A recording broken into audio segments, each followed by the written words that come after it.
కాసేపట్లో కడప కార్పొరేషన్ సర్వసభ్య సమావేశం జరగనుంది. పోలీస్ బందోబస్తు కావాలని మేయర్ పాక సురేష్ కోరారు.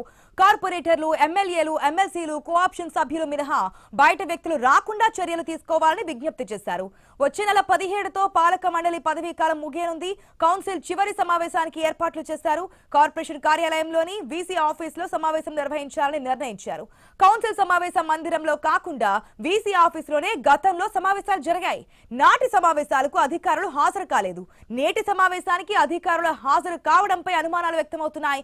కడప ఎమ్మెల్యే మాధవిరెడ్డికి వేదికపై కుర్చీ వేసే అంశంపై ఏడాదిన్నరగా వివాదం కొనసాగుతూనే ఉంది. పూర్తి అప్డేట్స్ మా ప్రతినిధి ప్రశాంత్ శర్మ ద్వారా తెలుసుకుందాం. ప్రశాంత్ శర్మ, కడప మున్సిపల్ కార్పొరేషన్ సర్వసభ్య సమావేశం మరి కాసేపట్లో మొదలు కానుంది. ఇప్పటికే పోలీసు బందోబస్తు వద్ద అన్ని ఏర్పాటు చేశారు. సాధారణంగా మున్సిపల్ కౌన్సిల్ సమావేశం కౌన్సిల్ హాల్లో నిర్వహించాలి. అయితే గత రెండు మూడు సమావేశాల్లో జరిగినటువంటి రభస, తర్వాత ఎమ్మెల్యేకి తర్వాత పాత మేయర్ ఎవరైతే సురేష్ బాబుకు మధ్య కుర్చీ వివాదం నెలకొందో ఈ నేపథ్యంలో వివాదాస్పదం కావడంతో ఆ కౌన్సిల్ గత సమావేశంలో కూడా వీసీ హాల్ నిర్వహించారు.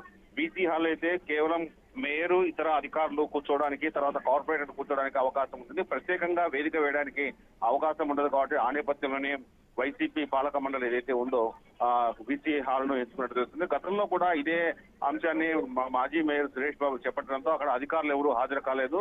మున్సిపల్ కౌన్సిల్ సమావేశంలో ఎమ్మెల్యేతో పాటు అధికారులు కూర్చున్నారు. తర్వాత అధికారులు ఎవరు హాజరు కాకుండానే సమావేశాన్ని ముఖ్యమంత్రిగా నిర్వహించారు.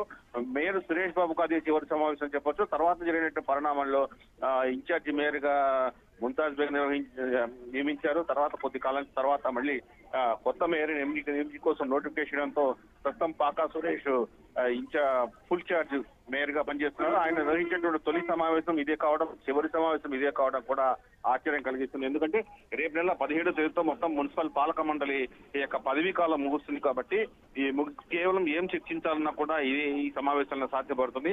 ప్రతి 3 నెలలకు ఒకసారి కార్పొరేషన్ సమావేశం సర్వసభ్య సమావేశం నిర్వహిస్తారు. కాబట్టి ఈ సమావేశంలో ప్రధానంగా మొన్నటి సమావేశాల్లో రభస కావడం, చర్చించడానికి అవకాశం లేకపోవడంతో కార్పొరేషన్ సంబంధించినటువంటి బడ్జెట్ అంశాలన్నింటి కూడా పెండింగ్ లో పడిపోయి ప్రధానంగా బడ్జెట్ మీద అంశాలు చర్చించిన తర్వాత కొన్ని కీలకమైన అంశాలపై చర్చించే అవకాశం ఉంది. ఆశ.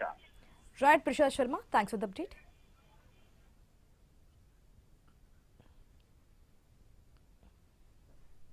తిరుమల నెయ్యిలో